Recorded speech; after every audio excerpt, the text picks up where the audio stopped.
Hi, this is Gilbert Gottfried, and this is Gilbert and Frank's Amazing Colossal Obsessions with my co-host Frank Santopadre. And once again, we're recording at Nutmeg with our engineer Frank Verderosa. And get ready for part 2 of our interview with Jackie the Joke Man Martling. Colossal Obsessions. So a girl goes to the gynecologist. She's Doc, I'm freaking out. I keep finding postage stamps from Costa Rica in my vagina. The exam, she says, lady, those aren't postage stamps. Those are the stickers from bananas.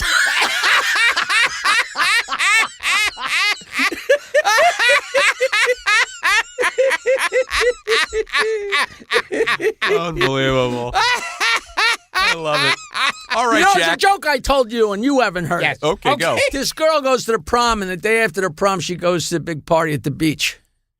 And she sends a text to her mother. She says, Mom, with my friends at the beach, and I'm freaking out. I got cum in my hair. And her mother texts back, honey, very often a guy will pull it out of your mouth because he wants to squirt it on your face, and he accidentally gets some in your hair. But just jump in the water. It'll wash right out. And her daughter texts back, thanks for the information, Mom, but I meant to type gum.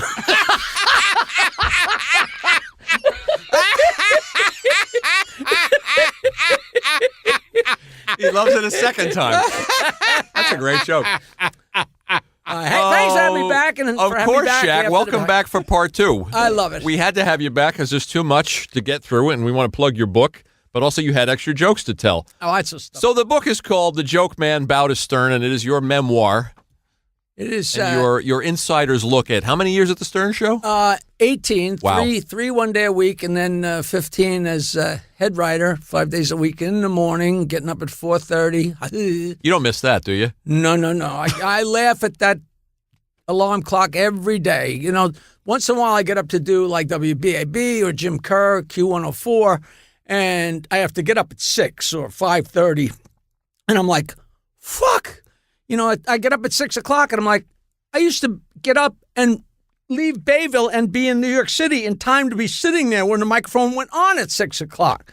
You know, and it was great fun and it was crazy. But, you know, I explained the whole thing in the book about leaving.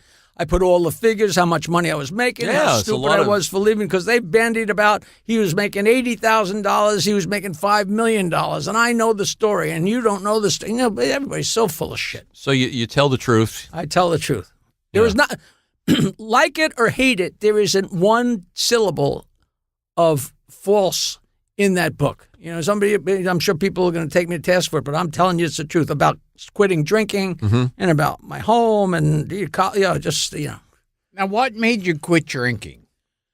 Well, when I got off the show, you know, the show probably saved my life because I had to be up at 4:30.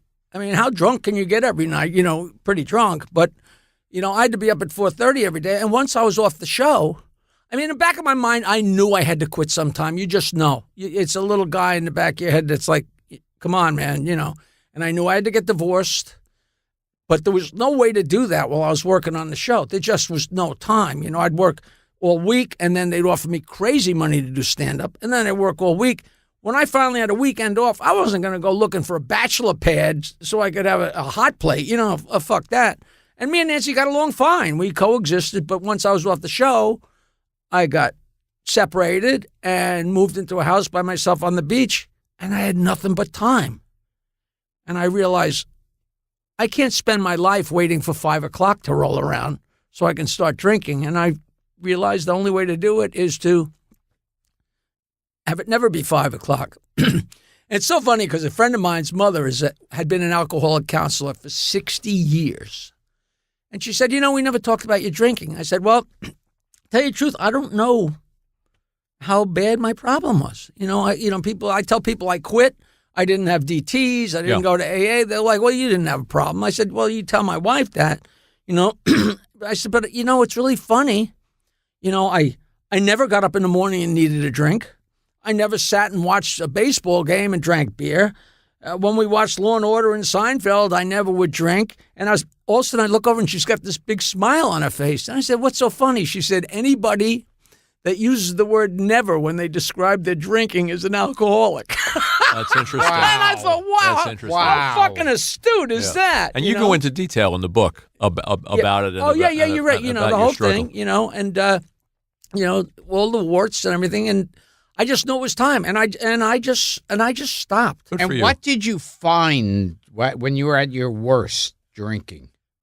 What do you mean? What was going wrong in your life? And I had been drinking for decades and decades. I was drinking before I got to rock and roll in the 70s, and I was drinking before I got to comedy in the early 80s, and I was drinking before I got to Stern Show.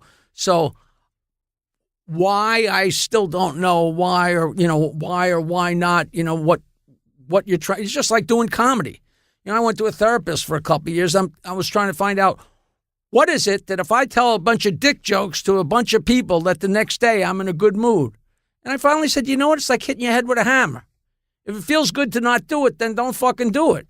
To me, I'm the same guy. And Nancy would say to me, boy, it's pretty obvious who had a good show last night. I said, what are you talking about? She said, well, you're dancing around the house. And I'm like, and to me, I'm the same guy. So I don't know this is a long way to say I don't know. It's interesting that you were willing to go to therapy because so many comics are afraid, as we've talked about on the show, that they're gonna lose their funny. Well, we were trying to, we had trouble in our marriage, and I knew I drank too much, and I was already so sad. One thing I got from Rodney, and I'm sure he didn't adhere to it to the end, but he said, no, never before a show, never drink before a show, never get high before a show, and that stuck with me. And starting in I think it was 1984, I never, ever had a drink before I went on stage, unless it was a really weird situation where there's a bunch of guys and we're each going to do 2 minutes or something like that. I never smoked pot before I went on stage. I did that once in 1979. Said, well, that doesn't work.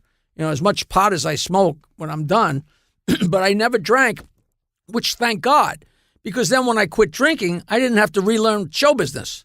I didn't do it drunk. I did it sober. Right, and then I got drunk later. So, it was really funny because I used to go on stage with a Budweiser bottle full of water. And then when the Heineken became our sponsor, I'd go on stage with a Heineken bottle full of water.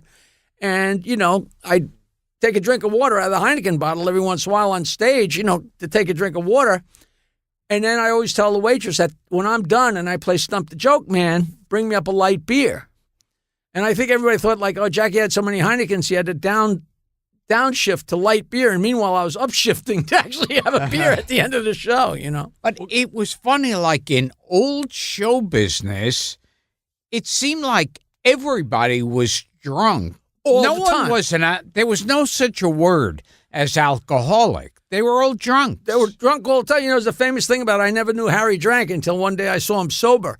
Yes, Because it's different people. Drank and smoked. Yeah. Yeah. Movie stars were all drunk. Bogart, Spencer Tracy. William Holden. Oh, yeah. And, Always drunk, always a cigarette going. Oh, yeah. Always, Yeah. and all the comedians on television were bummed. When they went on with Carson, like the Hacketts and Or all the game shows, they were shit-faced. but who knew? Yeah. We didn't Right, know we it. didn't I know. just thought, wow, look, they're having a great time. And they were. Yeah.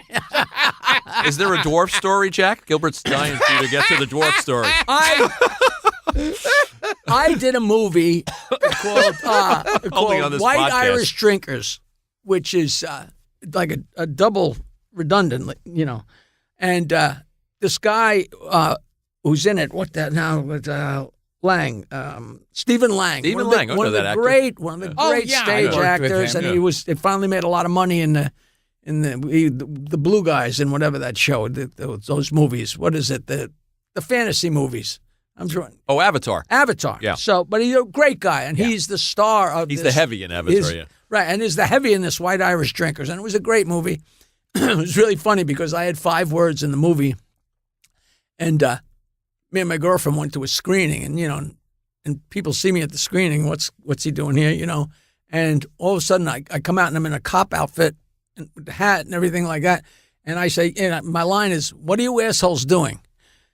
what are you assholes doing? I said, I got 5 words. And all of a sudden you see the cop pull up and you actually hear people in the audience going, is that fucking Martling? Is that Jackie? And I get out of the car and go, what are you assholes doing here? I said, 6 words. It's 6 words. So we go to, it's a great movie, and we go to Toronto Film Festival, and Stephen Lang comes over to me and says, all right, here's a story. This is going to make your world.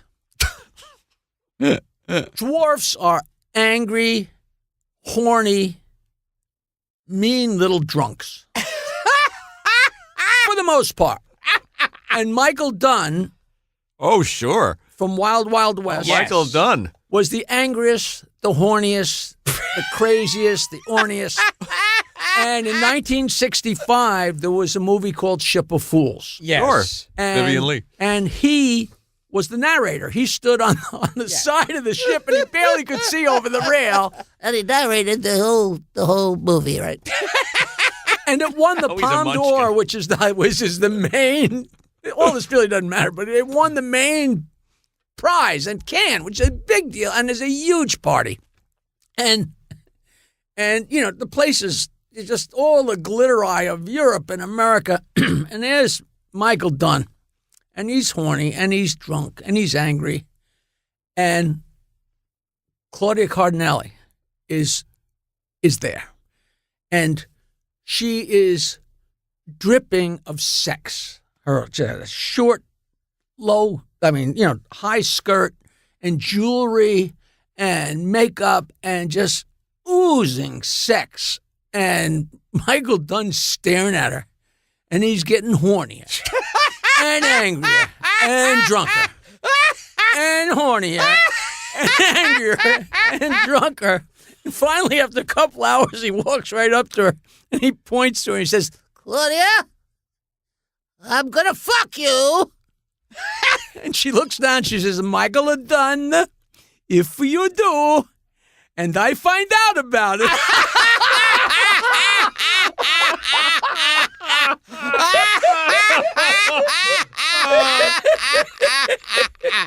Great. We're at the party for the movie, and these people see us stand over there. Me and Lang are howling like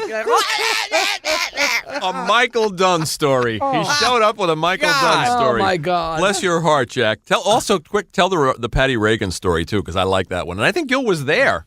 Yeah, he was absolutely there, but you wouldn't have known it. What happened, they asked me to host a Playboy party. Yes, I do remember that. At Irving Plaza. And it was going to be Gilbert and Grandpa Al, and Patty Davis Reagan was there because she had posed for Playboy that year and had come on the Stern Show, and I kind of knew her a little bit because she came on a couple times. And the only reason she posed naked was to stick it up her father's ass. Yeah, and everybody knew that. So, I'm sure.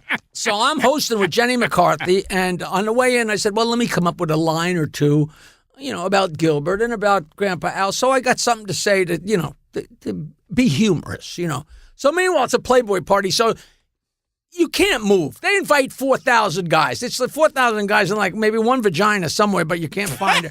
And they're packed in. So me and Jen never get to do anything except say hello. But at the time, she was hosting a thing called Playboy's Hot Rocks, which were videos that were too dirty for MTV. I remember. But they're playing them on Playboy, and she's hosting them, and I'm going to be her guest because my friend Eric Middleman is the producer. So we go downstairs, and we're drinking, and she's saying, here's a video by so-and-so, and I'm taking a drink, and with telling jokes, and she's the greatest, so we're having a great time. And all of a sudden, we take a break, and I go, I wrote a joke on the way over here. I think it's real funny, but it might be a little much. So I tell them the joke, and the cameraman and they all lose it. They say, you got to tell it. So we come back, and I tell them the joke, and they laugh all over again. And so now I've had 6 beers, maybe 10 beers. This beautiful girl, Jen, I didn't know Jenny McCarthy at the time, but she was just beyond voluptuous, and we're having the greatest time. So I love when people laugh. I like when you guys laugh at my jokes. Put a pair of tits on you guys. Forget it. So I'm killing. So I go upstairs, and the place is so jammed, and there was a VIP bar, but it made no sense because it was solid people, and the doors opened, and I was nose to nose with Patty Davis Reagan. And I'm half in my soup, and I just killed those guys with a joke. And I go, "Oh, Patty, wow. Hey, I just wrote a joke about you today." And as I got to the end of the joke, and her face was changing, I realized that the joke was so funny to every single person on the planet but her. And I told her the joke, and she went ballistic. And I mean, to photographers everywhere. The Pet of the Year, the Playboy Bunny of the Year was there, and Patty Davis, and all these, and whatever celebrities, and they're clicking, and she's mad. And it's like, I never talked so fast in my life. No, I have no idea what I said. That's a Thursday night. Next day, I go into the show, and nothing. I'm like, thank God. It was too late. It was late Thursday night. I'm on Long Island. I don't look at the Post. I guess it was a huge splash in the Post on Saturday. I walk in on Monday, and the microphones go on, and Robin goes, "He did it again, Howard." They just sounds like Margaret Dumont. Jackie, Yes. Jackie insulted the president's daughter. And he's such a low piece of crap, and blah, blah, blah, blah. So Howard's like, you insulted Patty Davis. She's been our guest, and then back and forth and back and forth and back and forth, and for no reason at all. And after about 5 minutes, Gary comes to this, "Hey, Howard, everybody's calling on the phone. They want to hear the joke." So Howard says, so I tell the joke, and they were biting their lips so they wouldn't laugh. I said to Patty, "You were the first one to know that your father had Alzheimer's because he started returning your phone calls." And they were trying not to laugh. It was so hysterical. It finally calmed down, and the next day, she called in. Oh, and they started it again, and I was just rude to her because it was such crap. It was See, I didn't know that in the time from when she posed till September or October when the party was, she had made amends. And the family was one happy family again. Wow. Timing. But who knows? Who knew? Great fun. I think I asked you this last time. Do you guys remember meeting? And you didn't meet at the Stern Show. You must have met each other before through stand-up. We crossed. Yes? I never worked in the city, and we crossed paths in weird places. I don't think we ever crossed paths on Caroline's Comedy Hour or any of those places, but we definitely crossed, and I don't remember where. But, who knows? And the characters like Dracula Gottfried and those things, how did those come up on the show? You just came out of your act? I would just start doing these imitations of stuff I remember as a kid. Well, you probably came on because it was Halloween, so you started doing that. And then they started having you in at Halloween. They put him in costume at a certain point. And then he started calling me Dracula Gottfried, and then I started... when I was a kid, I was fascinated by the old, feeble Groucho. So he would have me do Groucho all the time. And, it was so great to hear that because I didn't know there was another soul in the world that listened to that Carnegie Hall with Marvin Hamlish playing the piano. Oh, sure. I went to it, He was there. In person? Yes. Yeah. Oh, wow, because that was like, everybody's like, what's wrong with you? Because a lot of people, like, how could you... because you can't say to somebody, you got to watch this and put on a Marx Brothers movie because they'll look at you and say, what the fuck is wrong with you? And say, no, be patient. Yes. Be really patient. Yes. So you guys realized you had that in common. You had an appreciation of the old stuff in common and a fondness for the Well, I don't darkest even know jokes if in the world. we knew that, but if you have a similar, when you start realizing, I knew that he loved jokes and he would come on the show. And I would always gravitate to him and tell, you tell somebody a couple of jokes, they're looking for you the next time. That's why I've always screamed that McCartney would be my friend, because if I told him a joke and he loved it, next time he saw me, he'd say, what do you got? What do you got? Because we're all like that, it's so funny. I went to see Mark Hudson at Iridium. What a funny man. Oh, God, and I love him. And he said, Jackie, you got to come up and tell some jokes. So I went up and told some jokes. And I came off stage, and a guy grabbed me. And he said, I got to tell you this. I've been a fan for 40 years, since back when you were playing rock and roll, and I know you've heard every joke, but I got to tell you this. And he told me a joke. I don't know if I did this to you guys before. Oh, try us. He told me a joke that's so dirty I can't do it in my act. Oh, jeez. Because it slows people up. I'm going a mile a minute, and my whole thing is to keep people going, and I don't want them to stop in their tracks. That's why it sucks if a waitress drops a tray. Oh, yes. Or somebody gets up to go to the bath, and then the heads turn. If they can't miss any of my joke because I'll lose them. And I don't tell Jesus jokes for the most part because I don't want people sitting there going, am I going to get hit by lightning? And then they miss the next setup, So this guy told me a joke that I don't use on stage because it makes ooh, but you can tell the joke on terrestrial radio. And you can tell a joke to a 5-year-old, but I can't use it in my act. This guy grabs me. He says, a girl calls the doctor and says, Doc, I have diarrhea. Can I take a bath? And he says, if you have enough.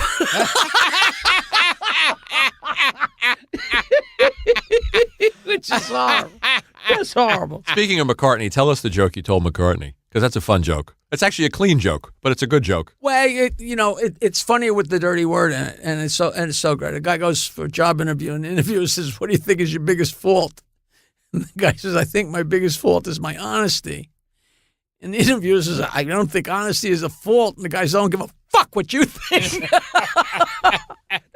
That's one of the funniest. It's a good joke. There's a certain amount of jokes in your act that are like an oasis that Oh, yeah.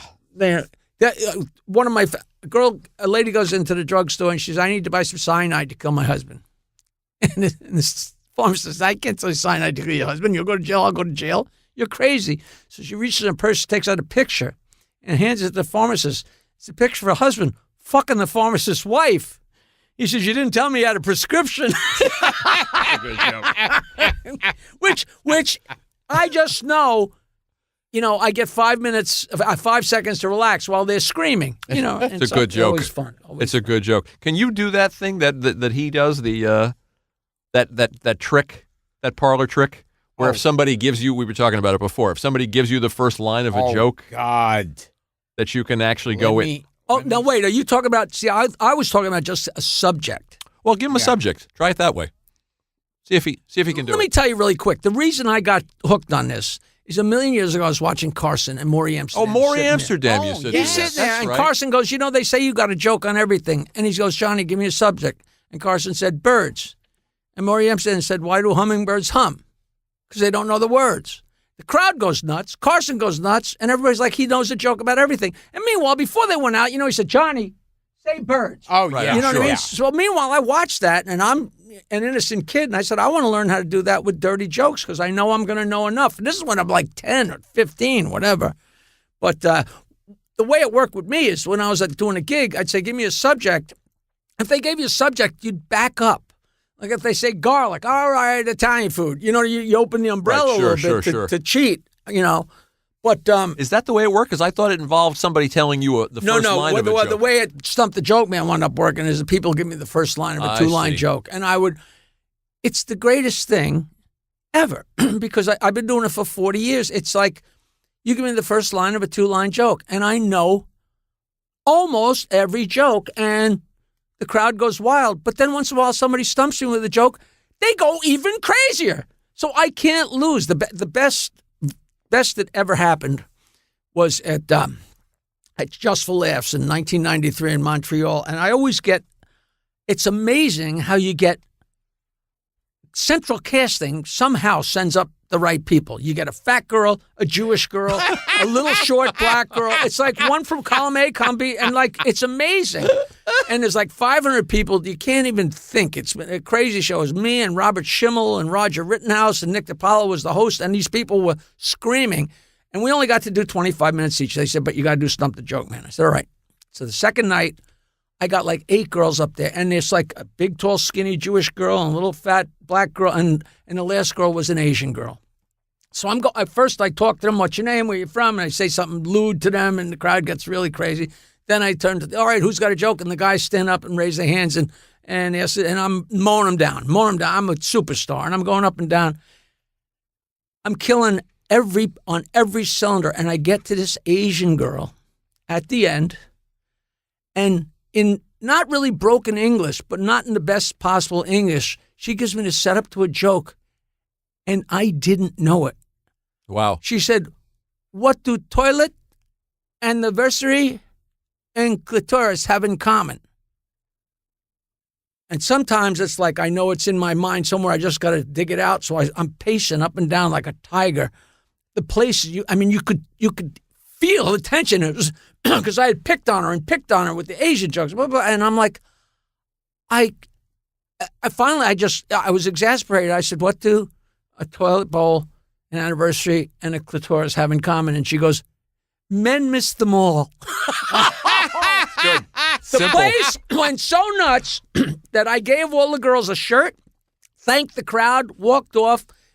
Nick DiPaolo came in, waved to everybody, said thank you, and they was still fucking cheering. That was one of the greatest. And for her. and what's his name was there? Not Jack Rollins. Charles Jaffe was there, and he was Charlie a million Jaffe. years old, and he was in the back, and he came out and said, I never saw anything like that. That was amazing. But tell the truth, how often do the girls come on stage? I said, Charles, every night. They're up there every night, and it's not always that good, but it's always damn near that good. And he said, that's one of the most amazing things I've ever seen. I thought, my career's made. Never heard from him again. He probably forgot I even Roger did it. Rittenhouse is a name from the past that he just threw out there. Yes. He was the guy with a hook for a hand. Roger Rittenhouse. I remember. I worked with him at Caroline's Comedy Hour. Did you? Yeah, he had that great opening line. Paul Provenza did what was his? His opening line was, he said, you having a bad day? Anybody having a bad day?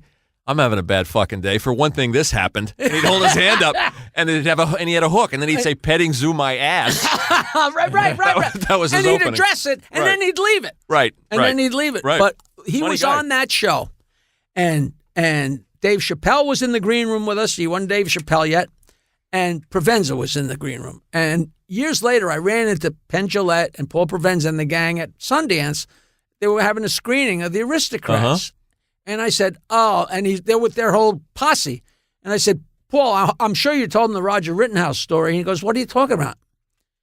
I said, you don't remember what you did? And he said, no. I said, well, then it's my story. We're sitting in the green room, and it was funny. It's Dave Chappelle and Bob Schimmel and me and Provenza and DiPaolo. I mean, you didn't open your mouth unless something's kind of funny, you know. And it was really nice, and it was electric. We knew it was going to be a killer show. And fucking Roger Rittenhouse is sitting there, and he's got a coffee mug, a porcelain coffee mug, and he's holding it. He didn't have a prosthesis. He had a hook. He had a metal I remember. hook, and he was holding the coffee cup with his prosthesis. But the coffee cup was empty. He had finished drinking the coffee, and out of a clear blue sky, Provenza stood up and threw a quarter. And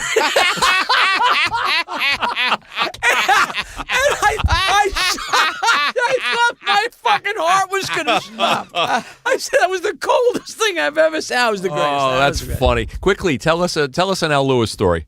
You got either one of you got one? Grandpa Al? Anything from the Stern Show? It's not really a story, but the first time Al Lewis came on the show, me and Fred were absolutely sure that he had shit his pants. Because That sounds like a story. It smelled so bad. And you know what? Sorry, I asked. It's like the elephant in the room, and at some point I just couldn't stand it. And I looked over at Fred, and the way he looked back at me, we both looked at each other. Oh my God! I was like, All right, that's a closer. he was the greatest guy.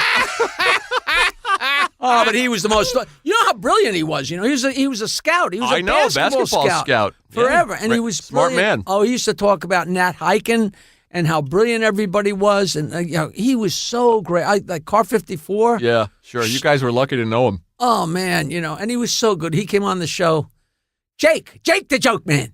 That's what he called me, Jake the Joke Man. And he was a horny bastard. He had like a young girl. Yeah. Oh yeah. Jack, this is great. The book is called. So a college professor's going to bed with his wife. Interrupt his own plug. Go ahead. College professor's going to bed with his wife, so he's not that tired. So he just stay awake and read while she's trying to go to sleep. And every once in a while, he reaches over and tickles her on the fun spot. Get. She says, will you stop that? You stop reaching over here and teasing me like that? He says, I'm not teasing you. I'm wetting my fingers so I can turn the page. I love it. Thank you, guys. Gilbert. Tell us You know, again. The book is called The Joke Man, Jackie Martling, Bow to Stern. The Joke Man, Bow to Stern, Post Hill Press. It's going to be out October 24th. It's a pun, Bow to Stern. book signings in Ridgewood, New Jersey at Bookends on Monday, book review in Huntington on October 24th, the actual day of publication, and then Upper East Side, Barnes & Noble on Thursday the 26th, and then on the 28th, I'm working at doing a signing at the Vault at Villa Records, which is a very interesting place. Before RCA Victor was RCA Victor, Victor Records was its own record company. And they have all the old recordings from before 1920. I don't know if they're tin types that's or cool. what the hell they are, but, you know. There's a lot of good stuff in the book. I'll tell our listeners. You'll find out where you got the Joke Man name, who gave you that name. There's a story about being heckled by Keith Richards. There's a lot of fun stuff. Oh, with Les Paul. Yeah, the great Les Paul. There's a lot of fun showbiz stories Thank in you the for book. reading it. Thank you for having me. And thank you, Darren and Frank and Gilbert. Thank you. You know, I'm your biggest fan, so this is a thrill. Thank you. Come back anytime. Come pal. over here. I'll touch something. Okay, I'm Gilbert Gottfried, with my co-host Frank Santopadre. This has been Gilbert and Frank's Amazing Colossal Obsessions with Jackie the Joke Man Martling. Thanks, Jack.